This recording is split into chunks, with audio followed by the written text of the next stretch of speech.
ये साथियों, लड़ाई लड़नी पड़ेगी और लड़ाई किसी ने अकेले ने नहीं लड़ी है, सब मिलकर ही लड़ते हैं।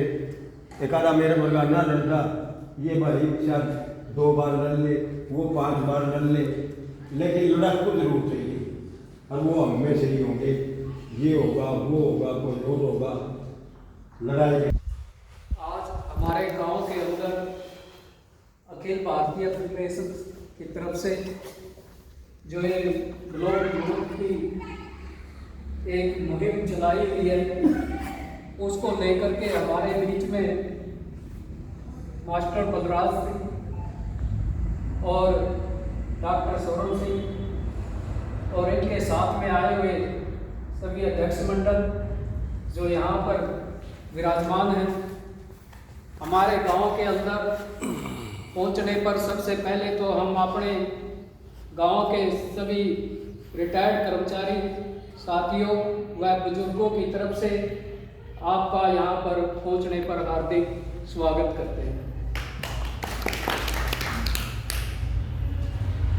आपने जो समय मुझे 5 मिनट का या जो दिया है, इसमें मैं आपके सामने 2 ही बातें रखूँगा। मैं PWD मैकेनिकल वर्कर यूनियन से सिंचाई विभाग करनाल का प्रधान होने के नाते आपके बीच में जो बातें रख रहा हूँ वो आपके भविष्य के अंदर काम आने वाली बातें हैं। आज के दौर के अंदर जो सरकार कार्रवाई करने जा रही है वो कर्मचारी विरोधी नीतियों का एक बहुत बड़ा जीता जागता उदाहरण है, जिसके अंदर हम काफी लंबे समय से लड़ाइयां लड़ रहे हैं। PWD विभाग की तीनों विंगों के अंदर इन्होंने एक रैशनलाइजेशन का जो प्रोग्राम जारी किया है, यानी कि आने वाले समय के अंदर अगर ये सारा का सारा संपूर्ण लागू हो जाता है तो आप सभी के बच्चों का जो भविष्य है उसको एक अंधकार के अंदर ले जाने का कार्य है, ताकि कोई भी बच्चा उस पद के ऊपर कार्यरत ही ना हो। इसके अंदर सारे पद समाप्त कर दिए गए। अगर वो चीजें बंद हो गई तो आगे आने वाला समय आप सभी के लिए बहुत ही भारी पड़ सकता है। जो आप बच्चों की तैयारियां करवा रहे हैं, यानी कि उन बच्चों का भविष्य बिल्कुल अंधकार के अंदर है। गांव के अंदर कुछ व्यक्तियों को इन बातों का पता नहीं चलता, इसलिए मास्टर बलराज ने मुझे जो समय दिया है, मैंने आपके बीच में ये बातें रखने के लिए आपके समक्ष, ताकि आप सभी संपूर्ण अपने परिवारों के अंदर इस बात को पहुंचाने का कार्य करें और जन जन तक ये बातें पहुंचे, ताकि हमारा जो आंदोलन आगे हमने रखा हुआ है वो बड़े जोर शोर से पूरे भारतवर्ष के अंदर गूंजे और इन मंत्रियों के कानों के अंदर वो हर जन जन की पुकार पहुंचे, ताकि आने वाले समय में हमारे बच्चों का भविष्य उज्जवल हो सके। तो इन चीजों को अभी हमने आगे इसी विषय के ऊपर 11 अक्टूबर का समय सिंचाई मंत्री को दिया हुआ है। अभी 13 सितंबर को हम हिसार के अंदर एक बहुत बड़ा संपूर्ण हरियाणा के साथी वहां पहुंचे थे। सिर्फ रैशनलाइजेशन का ही मुद्दा था और एक HKRM जो खड़ा किया है, आपके जो बच्चे हैं उसके अंदर भी शामिल हैं।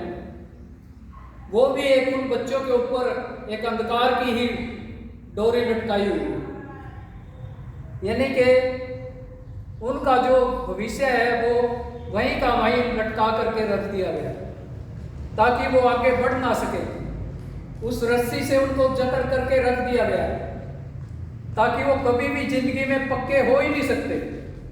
एक ऐसी पॉलिसी लेकर के सरकार आई है कि इनको 58 वर्ष की जॉब सिक्योरिटी देगी। और वो एक प्राइवेट एक संस्था ऐसी बड़ी खड़ी कर दी गई है, क्योंकि हमारी सभी फेडरेशनों की एक ही लड़ाई थी कि जितने कच्चे कर्मचारी हैं उनको पक्का किया जाए। पहले भी ये सरकार की पॉलिसी रही है कि 10 वर्ष के कार्यकाल के अंदर एक बार सरकार उनको पक्का किया करती थी और पीछे हुए भी है। लेकिन जब से ये सरकार आई है तब से इन्होंने इसका संपूर्ण रूप से विरोध करके और हमारे अंदर एक बहकावे की भावना पैदा करके कि हमने प्राइवेट ठेकेदार बीच में से आपके खड़ा खत्म कर दिया है।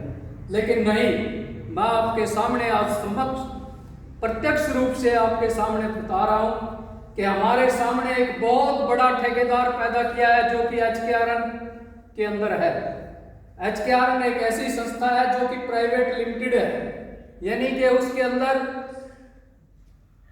बिल आपके विभाग से अगर 23,500 का निकल रहा है तो उस लड़के के खाते के अंदर जो पहुंच रहा है वो 15,000 से भी कम है। यानी कि बीच की राशि का हिसाब किताब, ये टैक्स है, ये उसका PF है, अरे भाई उसको सीधा खड़ा किया है बहुत बड़ा प्राइवेट महकमा HKRN। उसके अंदर एक बहुत बड़ा उन बच्चों के लिए एक धोखा है और इस धोखे को मिटाने का कार्य सिर्फ हमारा जो आंदोलन होता है और हमारे जो सारे फेडरेशन ने मिलकर के जन जन तक जब वो उनके आवाज़ उनके कानों तक पहुंचाएंगी, क्योंकि कुछ व्यक्तियों को तो ये पता ही नहीं होता, वो तो ये सोचते हैं कि हमारे बच्चे को 15,000 रुपये 10,000 रुपये जो मिल रहे हैं वो काफ़ी है, कम से कम रोजगार तो मिल गया। लेकिन रोजगार जरूर मिला है, हम भी कहते हैं अच्छी बात है, लेकिन वो रोजगार एक अंधकार के अंदर ही रहेगा, वो कभी भी जिंदगी में पक्का नहीं हो सकता। इसलिए